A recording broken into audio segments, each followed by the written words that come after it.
آگے بڑھتے ہیں۔ وزیر اعظم شہباز شریف کی زیر صدارت قومی ایکشن پلان کی ایپیکس کمیٹی کا اجلاس، آرمی چیف سمیت دیگر عسکری حکام کی اجلاس میں شرکت۔ ڈپٹی وزیر اعظم اسحاق ڈار، چاروں وزرائے اعلیٰ، وزیر داخلہ محسن نقوی، وزیر قانون اعظم نذیر کی بھی شرکت۔ ایپیکس کمیٹی اجلاس میں اندرونی اور بیرونی سیکیورٹی کا جائزہ۔ یاسر ملک ہمارے ساتھ موجود ہیں۔ یاسر، کیا ڈیٹیلز ہیں؟ دیکھیں، قومی ایکشن پلان کی ایپیکس کمیٹی کا اجلاس جو ہے وہ اس وقت وزیر اعظم ہاؤس میں وزیر اعظم شہباز شریف کی زیر صدارت جو ہے وہ جاری ہے، اور اس اجلاس میں جو ملکی اندرونی اور بیرونی سیکیورٹی ہے اس کا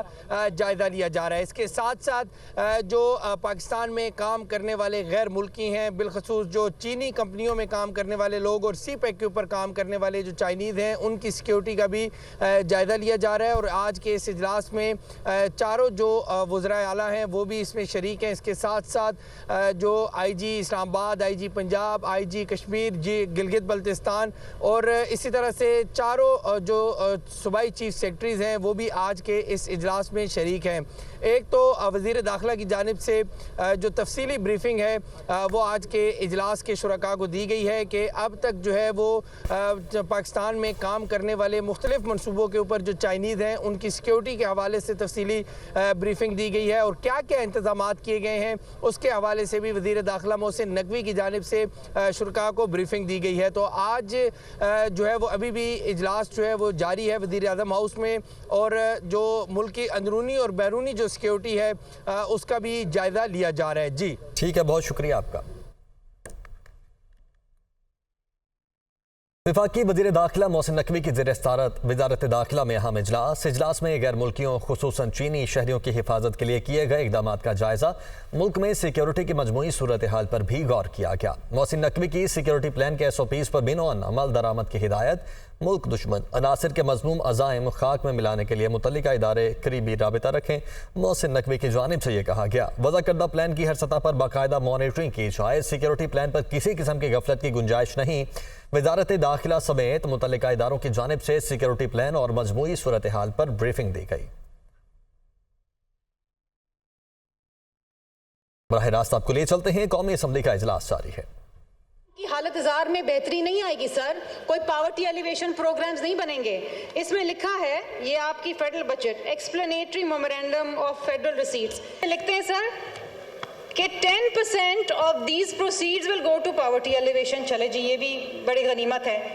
but 90% will go for the retirement of federal date.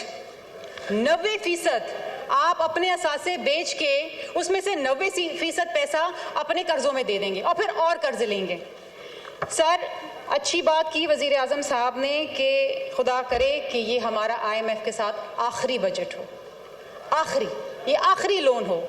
لیکن سر اس پورے بجٹ ڈاکیومنٹ میں مجھے کوئی ایسی اصلاحات نظر نہیں آئی جس سے مجھے یہ ایشورنس ہو کہ اس کے بعد میرا ملک مقروض نہیں رہے گا۔ یہ قرضہ ہم لوٹا دیں گے جیسے بھی کر کے، لیکن اس کے بعد ہم قرضے نہیں لیں گے۔ سر، ورلڈ بینک کی رپورٹ ہے کہ اس ملک کے اندر 40% لوگ جو ہیں غربت کی سطح سے نیچے آ چکے ہیں۔ اس کا مطلب سر یہ ہے، جو لاسٹ سینسس کا فگر جو ہے 241 ملین،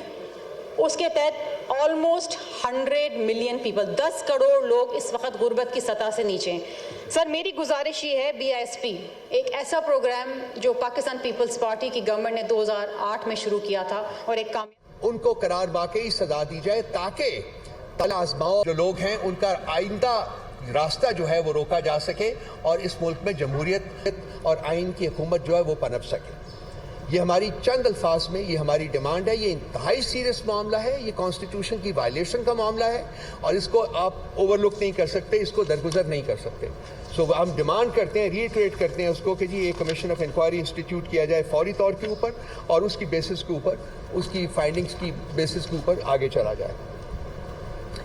اس کے ساتھ ساتھ جڑا ہوا ایک ہمارے جو نارووال کے فیک ارستو ہیں، انہوں نے ایک سٹیٹمنٹ دی تھی عید کی چھٹیوں میں، ہم اس کے اوپر تب کامنٹ نہیں کر سکے تھے، کہ جی لوگ یہ چاہتے ہیں کہ عمران خان کو 5 سال تک جیل میں رکھا جائے۔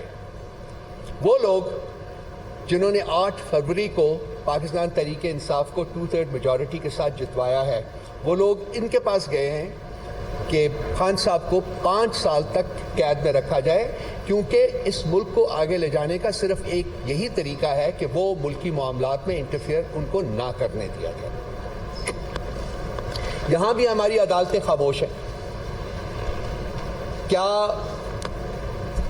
احسن اقبال کا یہ کام ہے کہ اس قسم کی سٹیٹمنٹ دے؟ اب جب کہ ان سے ملک نہیں چل رہا، اب جب کہ پاکستان کی اکانومی کریش کر چکی ہے، اب جب کہ SIFC جس کو قائم کرتے وقت آپ نے پتہ نہیں کیا کیا خواب دکھائے تھے اس ملک کی عوام کو، وہ بھی ٹوٹلی کریش کر چکی ہے۔ اب جب کہ پاکستان میں ایک پیسے کی انویسٹمنٹ نہیں ہو رہی، آپ نے کل بھی دیکھا ہے کہ چین کے ساتھ ہمارے ہمارا ان کے ساتھ CPEC کے کانٹیکسٹ میں ایک فنکشن ہوا ہے، اور آج سارے اخباروں کی ہیڈ لائن لگی ہوئی ہے، انہوں نے بھی یہ بات کی ہے کہ جی پاکستان میں پولیٹیکل سٹیبلٹی ہونی چاہیے، اور اس پولیٹیکل سٹیبلٹی کے بغیر جو ہے وہ شاید CPEC بھی ایفیکٹ ہو جائے، اور پاکستان کے تمام جو آپ کے دوست اور برادر ملک رہے ہیں وہ سب پاکستان کے لیڈران کو، یہ جو جعلی لیڈران ہیں، ان کو یہی کہہ رہے ہیں کہ جی پاکستان میں آپ پولیٹیکل سٹیبلٹی لائیں، اور پولیٹیکل سٹیبلٹی لانے کا طریقہ جو جعلی ارسطو نے انوینٹ کیا ہے وہ یہ ہے کہ خان صاحب کو 5 سال تک قید میں رکھا جائے۔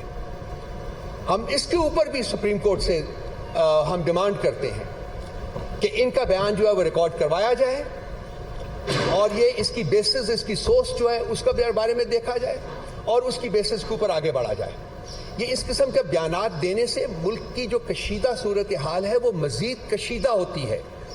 اس میں پولیٹیکل سٹیبلٹی نہیں آتی بلکہ پولیٹیکل ڈیسٹیبلائزیشن ہوتی ہے فردر۔ اور یہ بیان دیا گیا اس کے بالکل 2 یا 3 دنوں کے بعد چائنیز ڈیلیگیشن آیا، اور انہوں نے ایک اوپن سیشن پاکستان کے حکمرانوں سے کہا کہ آپ اس ملک میں سٹیبلٹی جو ہے وہ لے کے آئیں، اگر آپ کو انویسٹمنٹ چاہیے، اور اگر نہ سٹیبلٹی آئی تو ایون CPEC کی جو پروگریس ہے وہ بھی ایفیکٹ ہو سکتی ہے۔ سو یہ اوپر نیچے یہ لوگوں نے بہت کچھ کہہ رہے ہیں، تو میں چاہتا ہوں کہ میں تھوڑا وقت لے کے ان کو ہائی لائٹ کرتا جاؤں تاکہ آپ ان کو رپورٹ کر سکیں۔ تیسرا جو ایشو ہے ہمارے پاس وہ ہے ایک بڑا پرانا ایشو ہے، وہ ہے قاضی فیاض عیسیٰ صاحب کا ایشو ہے جی۔ ہم ان کا احترام کرتے ہیں، وہ سپریم کورٹ کے چیف جسٹس ہیں، لیکن میں کچھ آپ کو پڑھ کے سنانا چاہتا ہوں کہ ایک ٹریک ریکارڈ ہے ان کا اور ان کی فیملی کا، عمران خان، PTI اور PTI کے بارے میں، اور ہم فیل کرتے ہیں کہ اگر اس ٹریک ریکارڈ کو اگر آپ آبجیکٹیولی دیکھیں، سمجھیں اور اینالائز کریں تو شاید ان کیسز نے ایک جج کے طور کے اوپر بیٹھنا جس میں PTI یا عمران خان کے بارے میں وہ کیسز ہوں، وہ بنتا نہیں ہے۔ ایک سپریم کورٹ کا 5 ممبر بینچ تھا جس نے ایک ججمنٹ پاس کی ہوئی ہے، مجھے یاد نہیں کب تھی، گلزار صاحب نے، انہوں نے کہا تھا کہ قاضی فیاض عیسیٰ صاحب کسی ایسے کیس میں بینچ میں شریک نہیں ہوں گے، اس کا فرد نہیں بنیں گے، ممبر نہیں بنیں گے جو عمران خان صاحب کے بارے میں ہو۔ ہم یہ آپ کو واؤچنگ ڈاکیومنٹ سارے پرووائڈ کر سکتے ہیں، مانگ لیجئے گا، رضوان صاحب یا سبقت صاحب آپ کو پرووائڈ کر دیں گے۔ اس سے سپریم کورٹ کے 5 ممبر بینچ کی ججمنٹ موجود ہے کہ قاضی فیاض عیسیٰ صاحب عمران خان کے بارے میں کسی کیس میں ایک ممبر کے طور کے اوپر بینچ کا حصہ نہیں بن سکتے۔ یہ وہ جج ہیں جنہوں نے پاکستان تحریک انصاف کا بیٹ کا سمبل جو ہے وہ لیا تھا، اور بیٹ کے سمبل کی ریویو پٹیشن تو ہم نے بہت دیر سے دی ہوئی ہے، اس کو لگانے کی بجائے انہوں نے برٹش ہائی کمشنر کو ایک لیٹر لکھا تھا، اوپن لیٹر لکھا تھا، جس میں انہوں نے بتایا تھا کہ جی بیٹ کا سمبل PTI سے ہم نے صحیح لیا ہے، اور اس کی جسٹیفیکیشن انہوں نے پیش کی تھی، اور انہوں نے یہ بھی ڈینائی کیا تھا کہ PTI سے ہم نے کوئی سپیس جو ہے وہ لی ہے، بلکہ یہ کہا تھا کہ ہم نے ان کو بھی باقی پولیٹیکل پارٹیز کی طرح آزادی دی گئی ہے۔ سو یہ تمام وہ چیزیں جو کہ ان کا باعث شو کرتی ہیں۔ یہ چیف برٹش ہائی کمشنر کو لیٹر لکھنا جو ہے وہ بھی ریکارڈ کے اوپر موجود ہے، ہمارے پاس بھی اس کی کاپی ہے، وہ بھی آپ کو دی جا سکتی ہے۔ قاضی فیاض عیسیٰ کی کورٹ کے اندر جتنی بھی کیسز میں یہ بیٹھے ہوتے ہیں اس میں بسا اوقات انہوں نے 9 مئی کو ریفر کیا ہے، اور جب بھی یہ 9 مئی کو ریفر کرتے ہیں تو یہ اس طریقے سے کرتے ہیں جیسے کہ یہ PTI نے 9 مئی کرنے کی ذمہ دار ہے۔ تو یہ بھی ان کا ایک انہیرنٹ بائس جو ہے وہ ہمیشہ کرٹیسائز کرتے ہیں پی ٹی آئی کو 9 مئی کی ریفرنس سے، جبکہ ہماری کنٹینشن یہ ہے کہ 9 مئی کے جو پرپیٹریٹرز ہیں ان کا اس وقت تک تعین نہیں ہو سکتا جب تک کہ وہاں ایک انڈیپینڈنٹ جوڈیشل کمیشن کانسٹیٹیوٹ نہ ہو اور وہ تمام شواہد دے کے اس کے بعد فیصلہ کرے کہ کیوں ہوا، کیسے ہوا، پھر اس کے بعد جو اس کے مجرمین ہیں ان کو ان کے گناہ کے مطابق یا ان کی جرم کے مطابق قرار واقعی سزا دی جائے۔ تو یہ بھی ان سے بھی ان کا ایک جو باعث ہے وہ ظاہر ہوتا ہے۔ اس کے علاوہ 184(3) کے تحت جتنے بھی کیسز جو ہیں سنے گئے ہیں وہ تمام کو لائیو سٹریم کیا جاتا ہے، لیکن جب خان صاحب کی باری آتی ہے تو وہ لائیو سٹریم نہیں کیا جاتا۔ یہ ایک پیٹنٹ باعث ہے جو کہ ظاہر کرتا ہے کہ خان صاحب کے بارے میں جب خان صاحب کے کیس کو کیوں نہیں لائیو سٹریم کیا جائے جیسے کہ باقی تمام کیسز جو ہیں، اگر قانون سب کے لیے برابر ہے، اگر سپریم کورٹ جو ہے جب ججمنٹ ڈسپینس کرتی ہے تو سب کے لیے ایک ہی قانون کے مطابق کرتی ہے، تو پھر وہ خان صاحب کے بارے میں جب ان کی بات آتی ہے تو کیوں وہ قانون بدل دیا جاتا ہے، کیوں ان کا باعث جو ہے وہ سامنے آ جاتا ہے۔ تو ہم یہ بھی ان کے اس چیز کا ایک ثبوت ہے کہ خان صاحب یا ان کے بارے میں کیسز جو ہیں اس کے بارے میں ان کا ایک انہیرنٹ باعث ہے۔ اس کے علاوہ جو قاضی فائزہ صاحب کی بیگم صاحبہ ہے ان کی بہت ساری سٹیٹمنٹس ہیں ہمارے پاس۔ ایک سٹیٹمنٹ ان کی یہ تھی جب انہوں نے کہا تھا کہ عمران خان نے جو منی ٹریل دی ہے اس کے بارے میں مجھے شدید تحفظات ہیں، یہ منی ٹریل نہیں ٹھیک۔ کورٹ ججمنٹ دیتی ہے کہ وہ صادق اور امین ہیں، اور بیگم عیسیٰ جو ہے وہ سٹیٹمنٹ دیتی ہیں کہ جی مجھے ڈاؤٹس ہیں اس کے بارے میں اور میں اس منی ٹریل کو نہیں مانتی۔ یہ ان کی سٹیٹمنٹ ہمارے پاس یہ موجود ہیں، اس کے واچنگ ڈاکیومنٹس جو ہے سارے۔ اس کے علاوہ خان صاحب کو بطور پرائم منسٹر ریموو کرنے کی انہوں نے ڈیمانڈ کی ہوئی ہے، اور وہ بیسز انہوں نے بنایا تھا کہ انہوں نے اپنے ایسٹس جو ہیں وہ ڈکلیئر نہیں کیے۔ کورٹ کی ججمنٹ ایک ہے۔ پی ٹی آئی رہنما رؤف حسن اس وقت پریس کانفرنس کر رہے ہیں، ان کی جانب سے جو معاملات ہیں قانونی معاملات ان پر بات کی جا رہی ہے۔